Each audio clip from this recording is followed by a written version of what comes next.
What's going on, guys? Klee's rerun is finally officially confirmed, and I know a lot of you are very excited to finally get a chance to add this explosives expert to your party. At Constellation 0, Klee is still one of the strongest main DPS characters in the game, so if you're a fan of Klee's character design or playstyle, you cannot go wrong pulling for this character. Klee was my main DPS in early game content, but has been replaced by some characters I personally enjoy playing a little more. One of Klee's biggest downsides is the fact that she can be hard to maneuver and position, but now that we have amazing shield supports such as Diona and Zhongli, she's much more friendly to those going for her in patch 1.6. Her skill cap is still very high, which is why I ultimately have moved on to other characters myself. In this video, we're going to go over the most important things you should know about Klee, including her talents, attack combos and animation cancels, weapons, artifacts, and team synergies. So let's not waste any time and get straight into it. Klee's normal attack string is a total of 3 attacks, with the second attack doing the least damage. Her animations are pretty long, which is why it's generally suggested to animation cancel Klee's attacks to play her at her optimum potential. We'll discuss her best combos shortly. A large amount of Klee's damage comes from her charge attacks, which deal 283% damage at talent level 10. The stamina costs of charge attacks on Catalyst users are significant though, so you'll not be able to spam charge attacks only and will need to use auto attacks between charge attacks. Luckily, Klee's first passive talent gives her normal attacks and elemental skill a 50% chance to generate an explosive spark, the small floating object you see around Klee, which allows her next charge attack to not consume stamina and deal 50% more damage, which is another reason to alternate charge attacks with normal attacks and her skill. Klee's charge attacks also generate 2 energy for your party if they crit, which is a very nice quality of life feature. While Klee's skill does not have the range of other Catalyst users like Yanfei or Ningguang, she can keep more distance from enemies than typical melee carries, which can help with certain content. Klee's elemental skill throws Jumpty Dumpty, which deals AoE pyro damage each of the 3 times that it bounces, and leaves 8 mines on the field which explode on contact with enemies or after a total of 15 seconds. This skill has 2 charges, with each charge being on a 20-second cooldown. If she uses second Jumpty Dumpty when there are mines from the previous one on the field, then those will explode immediately. This is a nice burst damage ability that can deal up to about 1000% damage at talent level 10 if all damage is taken by enemies. These bombs do spread out quite a bit, so it should be noted that Jean, Animo MC, and Sucrose can all move and group these bombs while Venti cannot. When fighting high HP enemies in Spiral Abyss, I usually immediately use both elemental skills back to back so that the bombs from her first skill immediately explode and are not wasted if the enemy moves away. Klee's elemental burst, Sparks and Splash, again deals AoE pyro damage to nearby targets. It hits every 2 seconds for a 10-second interval or 6 times total, and an average of 4 instances of pyro damage will occur each time. Her burst will auto-target nearby enemies with a pretty large range and can hit multiple enemies at the same time. Her burst has a 10-second duration and is on a 15-second cooldown, so it can have a high uptime if you manage your energy well. And interestingly, if you watch these clips, you can see that the 10-second duration doesn't start until the burst animation is over. This burst is only active when Klee is on the field unless you have Constellation 4, so that is something to keep in mind. Because all of Klee's talents deal AoE pyro damage, she does shine when fighting a few enemies at the same time. Her pyro application is also very high, especially with her burst active, making her a very good character for dealing with the elemental shield characters currently in the Spiral Abyss. She also has incredibly strong burst windows where she can have Jumpty Dumpty on the field, her burst up, and be spamming normal and charge attacks, which make her excellent for some endgame content. Okay, let's quickly discuss animation canceling techniques for Klee. As previously mentioned, to get the optimum DPS from Klee, it is necessary to perform these techniques due to her slow animations. There are a few techniques for animation canceling Klee's normal attack combo. I recommend trying them and seeing what is easiest for you to perform. What you choose to use can depend on the situation and content you're fighting, such as single target versus multiple enemies, or stagnant versus moving enemies.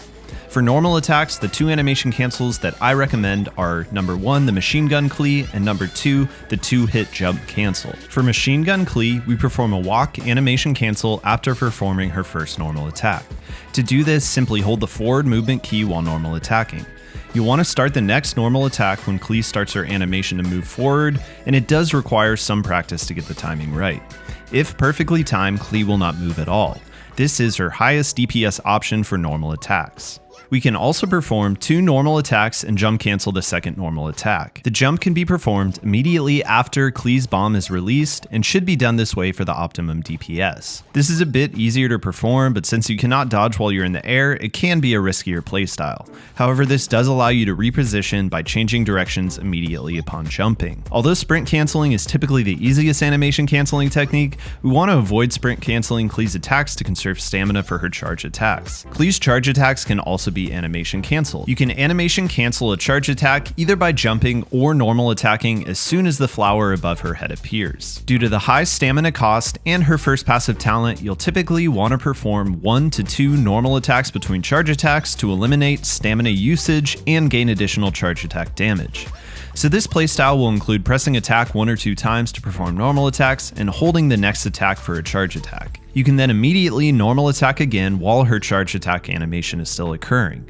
Her elemental burst can also be cast to cancel any of her animations, including her normal attack, charge attack, and elemental skill. The takeaway here is that there are a lot of nuances to Klee's playstyle, but these are the basic combos that you should be aware of when playing Klee.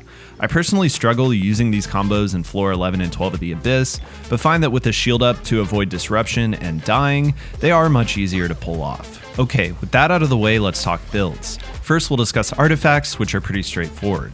I recommend running Klee with a 2-piece Glad and 2-piece Crimson Witch in most cases. This combo provides 15% pyro damage bonus and 18% attack, which increases all of her damage across her kit. It is the most consistent artifact set for general use, but not the highest possible damage for all uses. That said, it is the best all-around set for Klee in my opinion. Mixed artifact sets are generally easier to farm and get good pieces for, so it does have that going for it as well. The 4-piece Crimson Witch set is another very good option in team comps built around reactions or against enemies with inherent elemental debuffs. While Klee can really only maintain 1 stack of this set with 50% uptime, the additional pyro reaction damage can easily compete with the 18% attack from the 2-piece Gladiator set. If you're running Klee with Xingqiu, she can vaporize almost all of her normal and charge attacks, so the additional 15% vaporize damage will be very strong.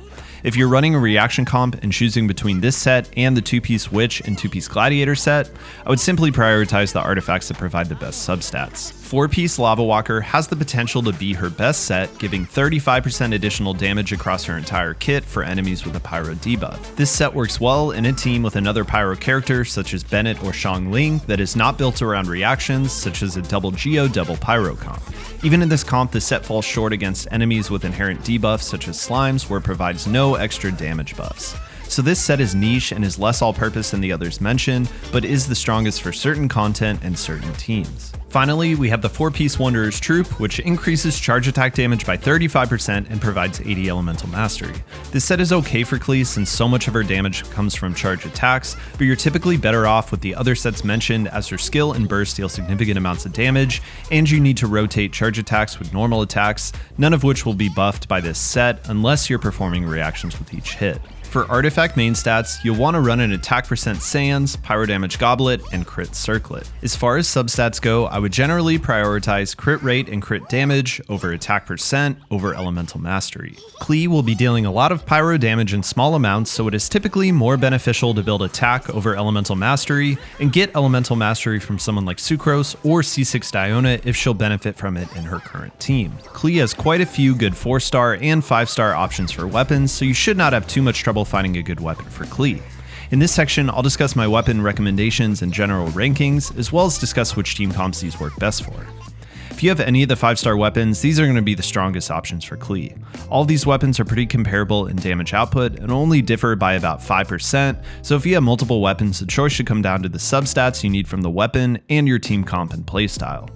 Skyward Atlas is the most consistent of the 5-star weapons, with non-situational passives that simply add damage. The lack of crit substats can make farming for artifacts much more difficult though. This is in general the best all-purpose weapon for Klee, as it does not punish you for leaving the field. Lost Prayer has the ability to do more damage than Skyward Atlas, but requires around 3 stacks to reach that point, or a total of 12 to 16 seconds of continuous field time. That said, the crit rate substat on this weapon is extremely valuable and makes for much easier artifact farming.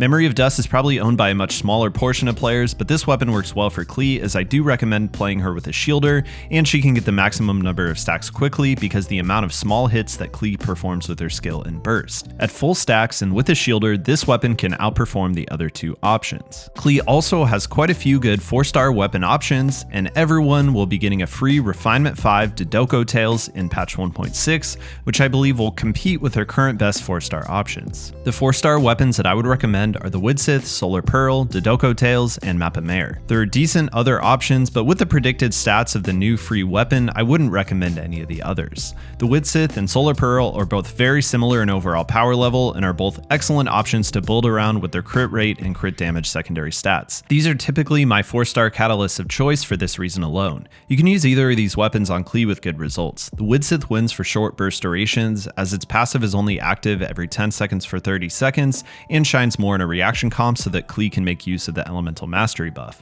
The Solar Pearl is all around a great catalyst and will provide consistent buffs for Klee.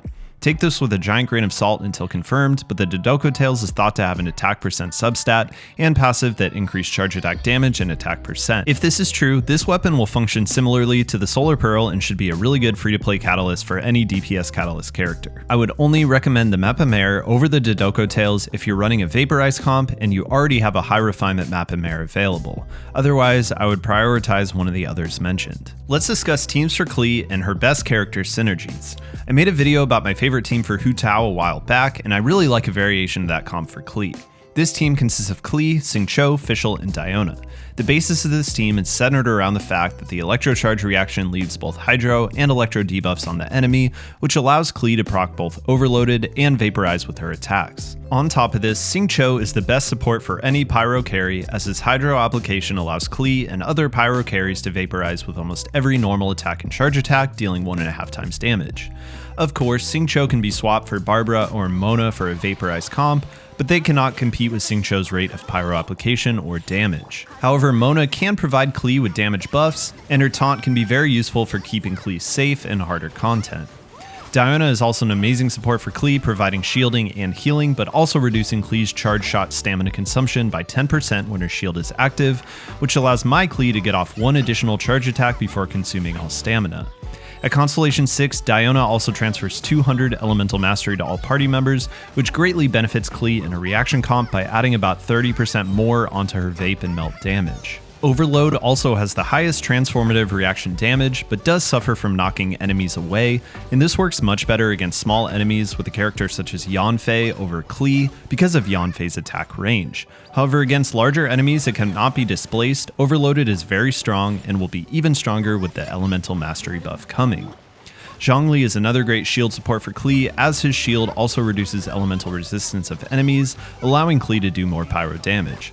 I would strongly recommend a shield support with Klee. As a pure elemental carry, an Animo support with the 4-piece Veritas and Venerer set will reduce enemy resistance by 40%, allowing Klee to do 20% to 40% more pyro damage. I prefer Venti or Sucrose, as their grouping and crowd control also allows Klee to do more AoE damage. Finally, as a pyro carry, a second pyro unit is typically a very strong choice. My two recommendations for the second pyro unit are Bennett and Xiangling. Bennett fills both the healer role and the damage buffer role, and he's probably Klee's best pyro support, but at Constellation 6, Xiangling becomes a very powerful support for pyro carries, with her Constellation 1 reducing pyro resistance by 15%, and her Constellation 6 increasing party members' pyro damage by 15%. Well, that's all I got for you guys today. If you guys found this video helpful, please consider subscribing down below. I put out Genshin videos just like this one every single week. I'll see you for the next video. Peace.